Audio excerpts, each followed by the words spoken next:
What's good, everybody? It's your boy EMW Figure Shelf, and today I want to do a quick video to as per request, to show something I haven't done in the New Japan Super 7 review videos, and I apologize for that. I wanted to stick more to a clean audio format, which is why you don't really see too much video dialogue from me in those reviews, in like a realer setting, just because I want more of a crisper, direct audio sounds. So in order to do that, I use a microphone, linked up to my computer with an interface, all that type of stuff. But anyway, without any further ado, today, I want to just do a quick little thing showing off the articulation for the New Japan Super 7 figures, and I'm going to take Series 1 and Series 2, Tetsuya Naito and Kazuchika Okada. I mean, now seeing these are the first time I'm actually putting these guys together. So as you can see, Naito does look a little taller than Okada, which should not be. Okada's pretty tall. Naito is probably about like 5'11", 6 foot. Whereas Okada stands a little closer to like 6'2". But anyway,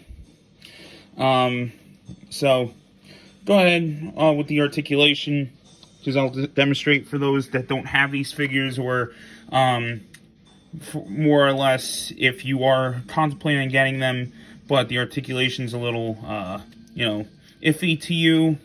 So, head, 360. You have the little shoulder joint here, goes all the way around. Same thing on each one. The full 360 spin rotation of the arm.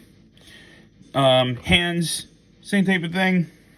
Hands are, of course, removable, and you can swap hands as much as you'd like. And all hands are pretty much compatible. Just obviously be careful of skin tone, i.e., like if you have Will Ospreay, he's going to be a lot lighter than Okada. And also to remember too, the Naito and Okada skin tones are a little different. So, definitely be aware of that. But I'm just trying to get the point across that you can modify hands and things like that.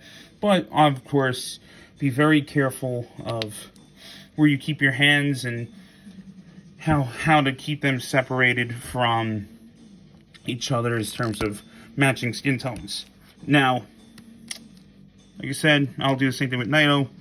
360 rotation on the hands. All the joints, same exact thing. You got the ab crunch. Now, the one thing I will point out here that a lot of people don't, really understand is, and I say this more in like a sense of like those who don't have these figures.